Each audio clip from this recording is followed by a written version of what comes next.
Welcome to the Solemn Vanguard channel. I know I just released a video going over the new leak, of the new mechanic hint.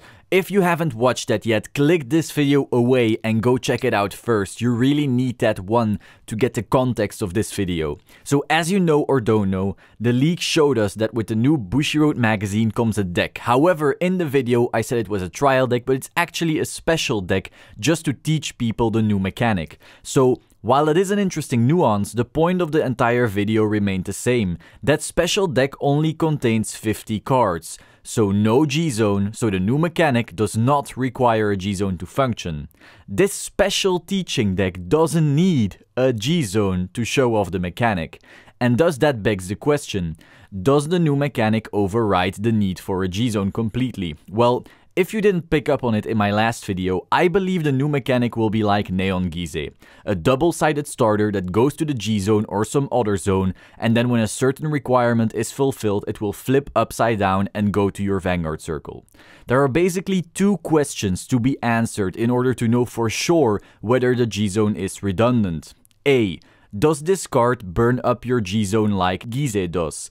If it does, well, then that's not a great sign, since the value of G-guards will greatly diminish, and striding would only happen before you get to your Neon Gize-like card. But then that still leaves the question, B. How fast does this starter change into its other side? If the transformation is slow, like with Gize, strides and G-Guardians obviously keep their value and merit, since you'd first often still need to have a first stride and a second stride. However, if that transformation happens super fast, making you put the card on your Vanguard circle before you even first stride, the value of your G-Zone starts declining rapidly, obviously. And then we can still ask ourselves, what would the requirements be?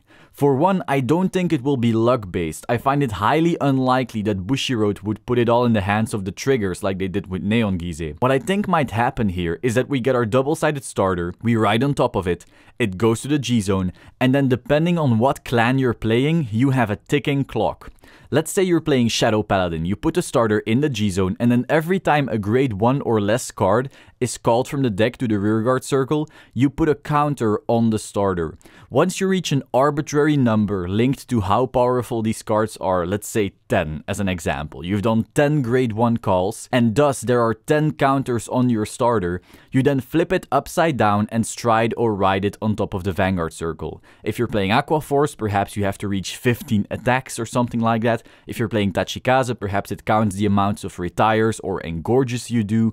This would keep the difference between the clans very clear. It would perhaps support keywords we have right now, and depending on how fast these starters flip upside down, the G-Zone would remain useful or become useless. I believe if they're smart, they will make it so at first these starters don't flip that fast just yet, giving us, let's say, a year where strides are still very key cards to certain decks. Just like you could run Thingsaver or Avenger Abyss or even Tester Fox when stride was already out.